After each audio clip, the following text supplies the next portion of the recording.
We begin with a war in the nation's capital. The White House has declared war on House Democrats and their impeachment inquiry into the president, but this is something more this morning. We are hearing from impeachment experts and even Republicans who used to work on Capitol Hill that this is a war on the Constitution. In a letter described by one Republican lawyer as a dumpster fire / legal war crime, the White House writes it is refusing to cooperate in any way, shape, or form with the congressional investigation. House Speaker Nancy Pelosi responded overnight, claiming efforts by the Trump administration to hide the truth will be used as further evidence of obstruction of justice. Overnight, Congress subpoenaed a key witness in the case, Ambassador Gordon Sondland, after President Trump blocked his congressional testimony. The White House letter suggests that other key witnesses will also be blocked from testifying this week. CNN also has new reporting about the July 25th call at the heart of the impeachment inquiry between President Trump and the Ukrainian president. A source confirms that the whistleblower wrote a memo saying that a White House aide who listened in on that call described the conversation as, quote, crazy and frightening. It apparently left him visibly shaken. CNN has also learned months before that call, President Trump directed Energy Secretary Rick Perry and two top State Department officials to circumvent official diplomatic channels and instead deal with Rudy Giuliani.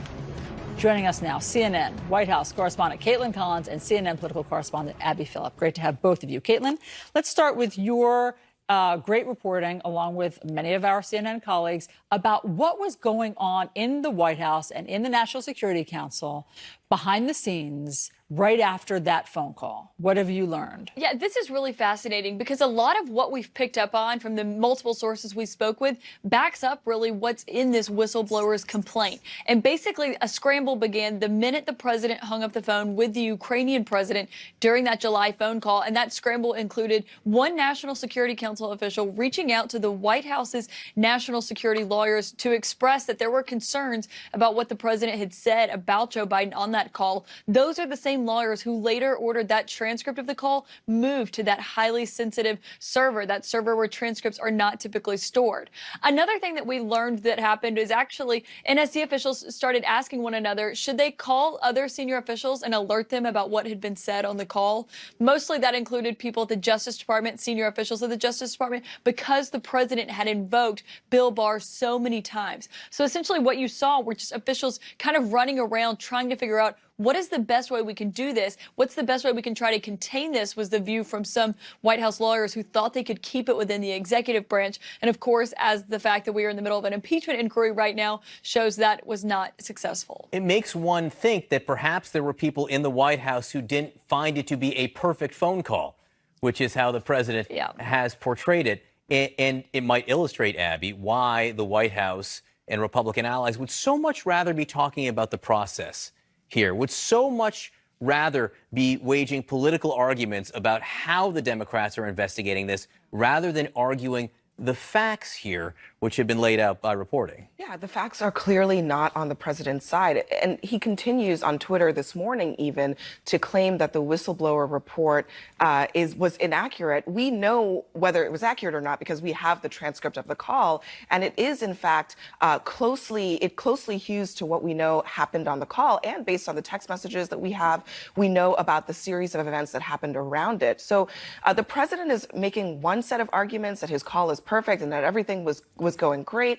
And then within the White House, we now know that people were concerned about this immediately, so much so that they began talking to people, to each other about it, so much so that the whistleblower heard from an official who was on the call and wrote a memo, a contemporaneous memo outlining what the concerns that he had heard. And Republicans on Capitol Hill are in a bind now. They know that they can't really defend the substance, so they're working on the process. They're trying to delegitimize not only the whistleblower, but the impeachment process. But this letter that the White House sent to Capitol Hill yesterday, it really just begs the question, do they think there is any circumstance under which a president can be impeached and they would actually participate in that? Or even investigated. Or even investigated. It almost seems to argue that there is no circumstance under which that is a legitimate thing for Congress to do, which is why you're seeing some Republicans, like the guest you had on earlier, expressing concerns about that argument. Kaitlan, what I think is so interesting about your reporting is that it's not just one whistleblower, as we know now. There's two whistleblowers, unnamed.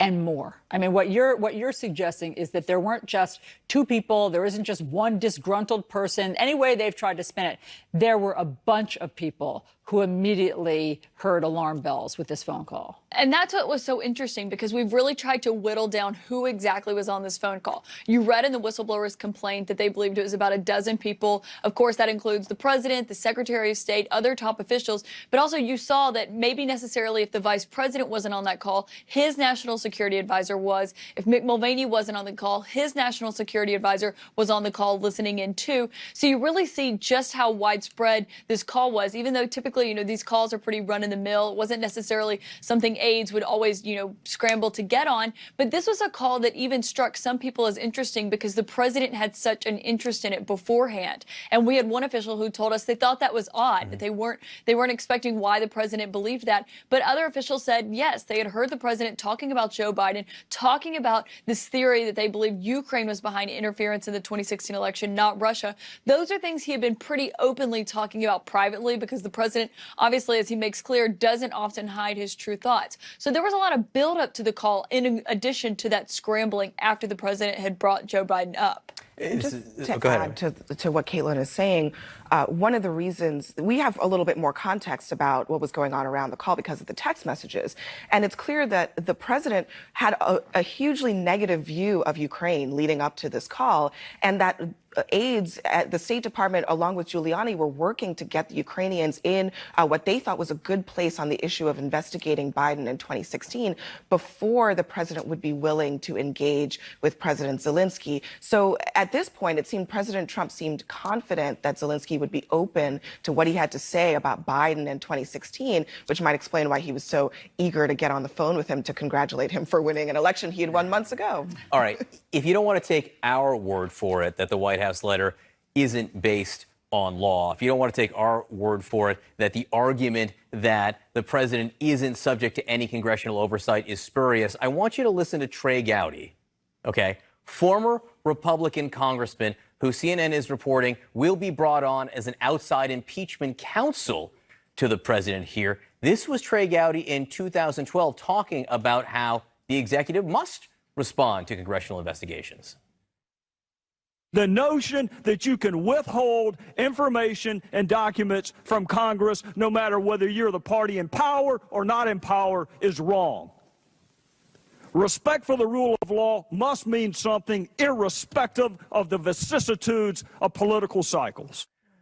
Now, one wonders, when he is officially named later today, we suspect, as a White House counsel, if he will continue to hold those views. Well, they were very strong then. He felt very passionately. Very strongly. And very strong then. So we can assume he still will today. Oh, yes. I do want to ask, Abby, what you think Democrats will do now. That's a legitimate question. Now that the White House has said we're not helping, we're not complying in any way, how do Democrats handle it? What are their options? Well, they're gonna try subpoenas. Subpoenas are not going to work. The White House has not been willing to cooperate with even those either. I think that it's a legitimate question how long Pelosi can go without actually holding a vote. That's the strategy right now. They don't think they need to rush into it, that they can do the investigation before that. But at some point, there might be a point at which you do have to outline what is going on here for the American people. And you do have to kind of lay the cards on the table and see where the public support is. Pelosi has said this is her guiding star, is where is the American public on this? The American public, the numbers on the impeachment inquiry are going up across the board. Every poll we've seen. But you know, John, as you and I know, the true test of whether or not members of Congress think that their constituents are with them is whether or not they are willing to vote on it. And I think that is going to be the true test. We just had Jim Himes on from the Intel Committee, and he said, respect the process, basically, don't rush to judgment.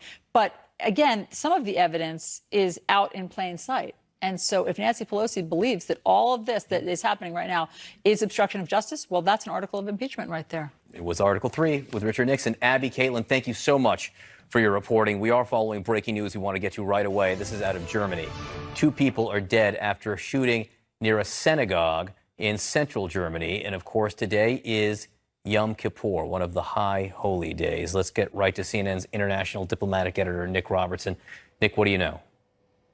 Well, John, a day when you could expect more people to be around synagogues than an average day. The police say that they've got one suspect in custody, an eyewitness that we've spoken to who was driving down the street from his business past the synagogue. And he said he was just a few meters from the synagogue and he saw a man dressed in camouflage clothing wearing what this witness describes as a steel helmet. He said the man was holding an automatic weapon. He said he didn't hear shots, but that he could see somebody lying in the street very close to this man in camouflage clothing. And then he said he saw the assailant throwing grenades over the wall into the synagogue. Now, this wall, we understand, is about 2.5 meters, about 8 feet high. The synagogue has electronic gates securing the entrance to it. But this assailant throwing grenades into the synagogue. The police are saying 2 dead, number of people injured, not clear what the injuries are, how many people have been injured yet. The eyewitness we spoke to who witnessed this on the street and a nearby eyewitness who saw developments from their storefront said that the attacker got in his vehicle and drove off immediately after the attack. The police had initially said that local residents should stay indoors because the attacker was on the loose. As far as we know at the moment, the police are saying they've caught one suspect. Eyewitnesses so far have told us only of one assailant. Not clear if this is all entirely contained at the moment, but of course the details here still developing. All right, Nick, please keep us posted on this. Again, it is Yom Kippur, one of the most important days for Jews around the world. Thank you so much for your reporting here. The White House... Democratic presidential candidate Senator Bernie Sanders is planning to scale back his campaign events after suffering a heart attack last week. CNN's Ryan Nobles is live in Burlington, Vermont. And Ryan, is the senator taking a full break from the campaign trail? Well, he is at this point, Allison. He is recuperating at his home here in Burlington after suffering that heart attack about a week ago. But Sanders was insistent that he's not going anywhere. He is still very much running for president of the United States. It's just the way that he's running for president that's going to change a bit. Listen to what he told us yesterday. I think we're going to change the nature of the campaign a bit, make sure that I have the strength to do what I have to do. So essentially what Sanders said is that he is not going to do as many public events as he was doing up until this point. And we should point out that he had a pretty breakneck pace, far ahead of many of his opponents in this Democratic primary, would often travel 6 days a week, maybe 3 or 4 events a day. Sanders said he's going to scale that back. But that doesn't mean that he is dropping out. In fact, Sanders said that his voice is still going to be an important part of this process. He has a lot of money to get that voice out there through campaign ads and other respect. But this is going to change a bit. And this is also important to point out because it now brings back into focus Sanders' age. He's 78 years old. On Inauguration Day, he will be 79, much like many other people running for president, including Joe Biden and Elizabeth Warren and, of course, Donald Trump. And I asked Sanders specifically about his age. Will this be something that will be in the back of voters' minds, especially now that he has these health issues? Sanders told me that he thinks voters look at the totality of a candidate. This will just be one aspect that they will look at, but it will also show that he is a fighter. He's going to fight through this problem, and he's going to continue his run for president, and this is not going to stop him from moving forward toward that goal. John? All right, Ryan Nobles for us in Burlington, Vermont. Ryan, please stay on this and keep us updated. This morning, the White House is refusing to comply with the House impeachment investigation at all, refusing to comply with congressional oversight, period. The Trump administration has already blocked one key witness from testifying and will likely block other witnesses from appearing on Capitol Hill this week. Joining me now is Democratic presidential candidate Senator Michael Bennet. He is on the Senate Intelligence Committee, which will have an interest in all of this as well. Senator, thank you so much for being with us. The White House says... Thank you, John. ...it's not going to subject itself to congressional oversight at all. And it bases the argument on a constitutional criteria there. My question to you is, what should Democrats do about it today? Well, we're going to keep pushing for it today. I don't think that their stonewalling will hold up. I think that the courts will do what they did in the Nixon case and make them turn over the documents. I mean, Donald Trump has believed from the day he walked into the White House that he's above the law, and nobody is above the law. So he's going to slow us down. He's going to delay us, but in the end, he won't stop us from doing the people's business here. So you think that House Democrats should take this to court immediately? I think they should. I do. And we started on the. Go ahead, John. Well, I was just going to say, so that does take time. And you have been cautious, to say the least, about the impeachment investigation from the beginning. Are you concerned that the House is getting itself involved in something that the American people may not back? Look, I think it's very important that the American people back this at the end of the process, but we're at the very beginning of the process, and the president should be turning over documents, and instead he's hiding under his desk in the White House. And we have an obligation to get these documents, to have an investigation of what the president did. He tried to solicit the help of a foreign leader to go after one of his political opponents in the White House. He did it on the front lawn of the White House. That doesn't make it better, but it just makes it even more problematic for him. I remember when the Watergate stuff was going on, and we were focused on that. That was a very dark time in American history, John. As you'll remember, we had the Vietnam War going on. Nixon was doing what Nixon was doing. And yet, through it all, the United States Congress, however improbably it was, rose above partisan politics, stood up for the rule of law, and restored the American people's faith in our democracy, in the separation of powers, in the Constitution that the framers wrote for us and is being so irresponsibly disregarded by this president. And it was a shining moment for American democracy. And I hope this will turn into that. I really do. It's long overdue. This Trump era has done such violence to our Constitution and to our democracy. And I think we need to get to the bottom of the facts of this case. One thing I want to point out, as I was talking about public opinion now, in 3 recent polls, support for the impeachment inquiry is well over 50% for the inquiry. So public opinion is behind the investigation as of now. One thing I do want to ask you, and you brought up Watergate, Article 3 of the articles of impeachment in Watergate were based on obstruction of justice.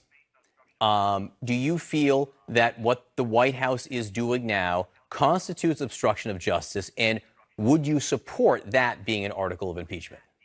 Well, I don't want to jump to a conclusion, but I think that, about what should be in the articles of impeachment, but clearly they are obstructing justice by not turning over the documents, by arguing that the precedent that was so clearly set in the Watergate matter is not binding precedent on them. They are obstructing justice. And the president needs to be held to account to the American people here. And I believe in the end he will. I know he thinks he won't, because he thinks that this is just like every other scam that he's run in his life. But it is not like every other scam that he's run in his life. He is the president of the United States of America, and he has asked a foreign power to intervene on his behalf in an election. I want to. We basically forced Nancy Pelosi's hand, and I think he was saying, "I dare you to come get me," and she started the proceedings. We just heard from Senator Bernie Sanders moments ago, who's in Burlington, Vermont.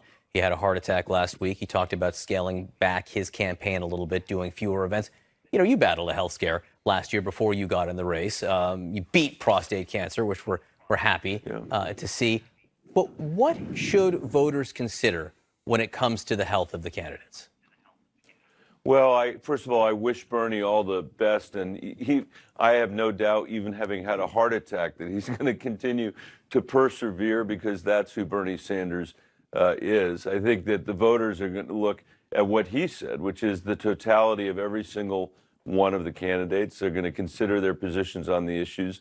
They're going to consider whether they think they've got the stamina to be able to go up against Donald Trump, and I think that he's right about that. I agree with that. Your campaign is still going on. You are still running for president. You're not part of the CNN debate next week in October. What's the metric for you? I know you raised over $2 million the last quarter. How long do you plan on staying in, or what's your path to success? Well, I'm trying to stay in as long as I can. I hope to stay in through New Hampshire and Iowa, and to do well in both of those states. Those are my metrics for success, doing well in those early states. If history is any guide, the leading candidates today are not going to be the people that do the best in those two contests. Voters in these early states are just beginning to make up their minds. So I had a decision to make, which was whether to spend my resources trying to bribe my way onto the debate stage or to communicate with voters in the early states. And that's what I'm doing instead in Iowa and New Hampshire. And I think we've got a message based on the work that I've done for 10 years from Colorado that I think will not just unify the Democratic Party, but also attract back some of the 9 million people who voted twice for Barack Obama and once for Donald Trump. That's what we have to do in this election. And it's challenging in an environment where we've got the investigations going on in D.C., but we're all going to have to figure out how to walk and chew gum at the same time. Senator Michael Bennet, and I know as part of the Senate Intelligence Committee, you'll be part of that investigation, so you will be walking and chewing gum at the same time. Thanks so much for being with us this morning. That's true. Thanks a lot, John, for having me. Allison. Okay, John, the Dallas judge is speaking out after facing backlash for hugging a convicted murderer. What do you say to those critics who say... The judge in the Amber Geiger murder trial is defending her actions in a CNN interview after an ethics complaint was filed against her. Judge Tammy Kemp explaining why she allowed this extraordinary embrace between Geiger and the brother of Botham Jean, the man that she killed. CNN's Ed Lavandera is live in Dallas with the judge's side of this emotional story. What a great interview you got, Ed. Tell us everything. Good morning, Allison. It really was fascinating. You know, Judge Tammy Kemp told us she was inspired to become a judge in 2014, in part because of the Trayvon Martin case. Little did she know that 5 years later, she would find herself in the middle of another high-profile case where the themes of race and justice were so prominent. This is just one day's worth of mail? Hundreds of letters and emails sit on Judge Tammy Kemp's desk. Even a few Bibles have come in the mail since the end of the Amber Geiger murder trial. Judge Kemp sat down with CNN for an extensive interview about the breathtaking moments that unfolded in her courtroom. I love you just like anyone else.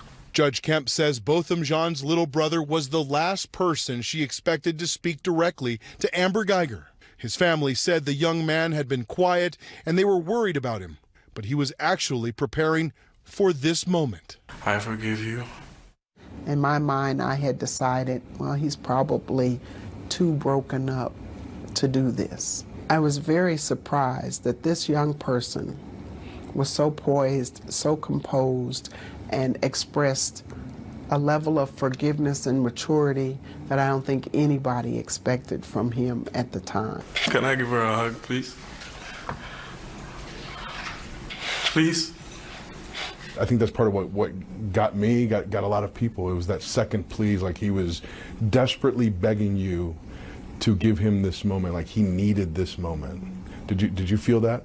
I really think I was on the verge of saying, that's not allowed. I couldn't look at him, I couldn't say no. And so I said yes. And knowing that that's something that's not allowed, typically not allowed. Yeah. Amber Geiger rushed into Brant Jean's arms, and the intense hug lasted for nearly a minute. I thought Mr. Jean needed that. And when Ms. Geiger ran to him, I understood that she needed it too. Judge Kemp spent a long while talking to Botham Jean's family, offering prayers over hugs and tears. Amber Geiger was still in the courtroom. I said to her, as Ms. Geiger, Mr. Jean has forgiven you. Please forgive yourself so that you can live a purposeful life. And she asked me, she said, do you think my life can still have a purpose? And I said, I know it can. And she said, well, I don't even have a Bible. I don't have a Bible. I don't know where to begin. And that's when I went and retrieved my Bible and gave it to her. Judge Kemp read her a gospel passage about salvation, and then Geiger asked the judge for a hug. And when she asked me, she said, can I hug you? I was thinking, did she say, can I hug you? And I don't think anybody would have refused her a hug had she asked it of them. In that moment. In that moment. What do you say to those critics who say you had no business hugging a convicted murderer in that courtroom? You saw Amber Geiger from behind.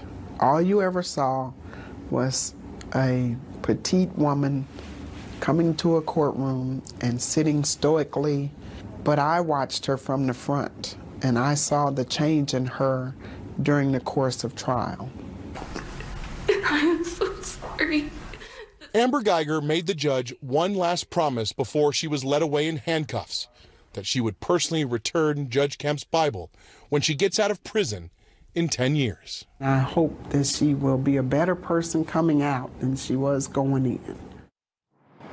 Wow, Ed, it is just still so emotional to see all of that. And of course, this has become such a racial flashpoint as well. So did you ask the judge about all this criticism that Amber Geiger is seen as sort of the ultimate example of white privilege? You know, yeah, she's very sensitive to that. Judge Kemp said, you know, Amber Geiger shouldn't bear the punishment and the anger and the hate for all of the other cases that have been mishandled or where the outcome didn't come out the way many people had expected or had wanted to see.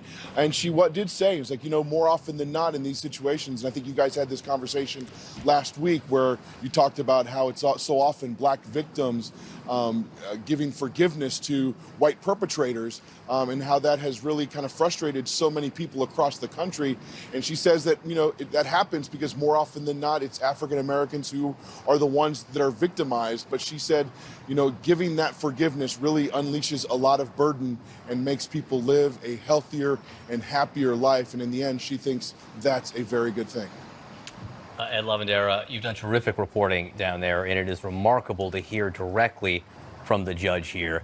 I will note, as we did last week, what many have said, Bakari Sellers, other people who have been attorneys with many defendants, including black defendants, they have never seen a judge hug a black defendant, someone convicted of far lesser crimes than murder. Well, in terms of the Jean family, all I'll say, having interviewed the dad here, is that this is their own personal journey towards closure. This is their journey.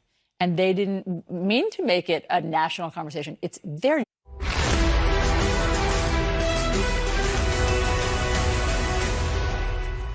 The White House says it will not cooperate with the House of Representatives impeachment inquiry, setting the stage for a constitutional clash. Let's discuss with CNN political commentators Joe Lockhart. He was President Clinton's press secretary during that impeachment process, and Paul Begala. He also served in the Clinton administration during the impeachment process. So you both are the perfect people to talk to. You've seen this movie before. Paul, how does their tactic of stonewalling differ or follow what you all decided to do? Well, it's radically different. It's completely different. It's a cover-up. It's an ongoing cover-up that President Trump has engaged in. In the Clinton days, we complied with, I looked it up, over 1,000 congressional subpoenas. We made all three of Clinton's chiefs of staff available in the Starr investigation. Clinton himself personally testified, which Trump didn't have the guts to do. And he even gave blood, Allison. You're too young. You weren't born then. He gave frickin' blood to confirm that the DNA, in fact, was his. Trump is doing the exact opposite, and so he's advertising that he's guilty. I think the two metrics here I think everybody ought to look at is which side is more partisan. And so far, Nancy Pelosi, God bless her, has banked some of the partisan fires in her party, and she seems to be entering this in a very reluctant and very somber way. I think that's smart. Second, who has an agenda that the American people support? One of the reasons we won, I think Joe would confirm, is that every single day Bill Clinton went out there and he did not talk about impeachment. He talked about child care. He talked about Head Start. He talked about his agenda that he wanted to get back to, that these terrible partisans like Newt Gingrich were distracting him from. I think those are the two things. He was impeached. I mean, he was, and that's a stain on Newt Gingrich more than it is on Bill Clinton. Because he was found not guilty even by a Republican Senate. Yeah, history has been kind, I would say, at this moment, history has been kind on the Bill Clinton impeachment. But if President Trump is trying to avoid being impeached by the House, he's trying just a completely different tactic. Yeah. So, Joe, this letter in what the White House is doing, aconstitutional, non-legal as it might be, puts Democrats in a bind or forces a decision on them. How does Nancy Pelosi handle this? How should she? Well, I think she has several options. And again, what the White House is trying to do is to make this all about process, which you were talking about at the top of the show, and that's exactly right. And in some cases, the parallel between, Clinton and Trump is they want to make the argument, like we made, that, this isn't fair. It's very difficult, given the underlying facts and what they've already released, to make that argument. So I think Pelosi has a couple options. I think she can go back and write the president today that says, if we take a vote, will you guarantee that you will cooperate, you will respect all congressional subpoenas? And I think that's calling their bluff. Or she could just bring up a narrow vote, or she can fight with the hand she has now, which is actually a better hand. At some point, you've already seen the numbers move in the polls. A process fight is not going to help you when you're in the hole. Arguing fairness when Bill Clinton was at 73% job approval was a lot easier than Donald Trump will have, at 38%. Hey, Paul, if they're being blocked now from any sort of future cooperation or witnesses or documents that Democrats are looking for, then what is stopping them from voting on articles of impeachment now? How long is this process going to go on if the White House has said that their cooperation has stopped now? Well, you do want to have, this is the most serious thing Congress can do except send troops into war. And so you're talking about, indicting effectively is what the Congress does. And you still have to have due process, even if the president won't participate. So I do think that they have to be judicious, they have to be constitutional, they have to be somber. This whole thing, it's a very thin reed in this ridiculous Cipollone screed. My constitutional law professor will be proud. Sandy Levinson. Sandy, if you're up watching, the Constitution is really, really clear. Okay, I have to look it up. Article 1, Section 2, Clause 5 says the House has sole power of impeachment, and Article 1, Section 5 says the House determines its own rules. The White House can't tell the House what rules to proceed under, and that's not enough of a defense. That's not enough for Trump supporters to rally around. They can't rally around saying, build a stone wall. I mean, that's not much. So, Joe, CNN is reporting that Trey Gowdy, former South Carolina congressman, who has spoken out before, very passionately, about the powers of Congress to conduct oversight, CNN is reporting he's going to be brought in as an outside counsel in the impeachment investigation. How do you assess that decision? Well, I think the outside counsel, when they use that, they mean someone to go on TV and make their case, because Rudy Giuliani is so toxic right now. I think Trey Gowdy is a challenging choice for two reasons. One is the statements he's already made, which we'll see over and over again in 2012. The second is Trey Gowdy ran the most aggressive oversight committee I think we've ever seen. You remember they did dozens of hearings on Benghazi, and every request for information from the Obama administration was met. Hillary Clinton sat in front of that committee for 11 hours, taking some of the most inane questions you could possibly, with a smile, and said, "I'm going to be here as long as you have questions." So I think it's hard to see how Trey Gowdy helps them in this whole process debate, given that he was so on the other side of this for so long. And Paul, it's hard to see how this helps Trey Gowdy, given what he said to us last year when I asked him why he was retiring from Congress. Here's what he told us that day. I miss the justice system. I like jobs where facts matter. I like jobs where fairness matters. I like jobs, frankly, where the process matters. And it's not just about winning, and it's not just about reaching a result. So he was done with with the partisan racket at that time. Yeah, there's nothing more partisan than this, no matter who's being impeached or whatever. It's a very, very political exercise. And again, the challenge is to try to rise above that. And I think Trey there had the right sort of comments for the moment, probably the right comments for today. And as Joe points out, Trey Gowdy's committee spent longer investigating Benghazi than Congress investigated 9/11. He got 100,000 documents. He didn't get. The Obama administration gave him 100,000 documents, 50 witnesses. They complied with, by my count, I looked at Trey's report last night, 102 requests for documents or subpoenas complied with by the Obama administration. So if I think Joe's right, I think Rudy's kind of slightly overexposed. So they put Trey on. And I don't mean to tell you your job. How's he going to be able to answer any of this? How's he going to be able to get past his long record of congressional oversight, which I think was very excessive, but it was complied with. How does he get past that? How does he ever talk about what he wants to talk about for Trump? Well, we'll see. He's a very skilled litigator. Trey Gowdy has a long history as a skilled litigator, so we may see those abilities on display shortly. Paul, Joe, thank you very much. We do have breaking news we're following very closely. There's been a shooting outside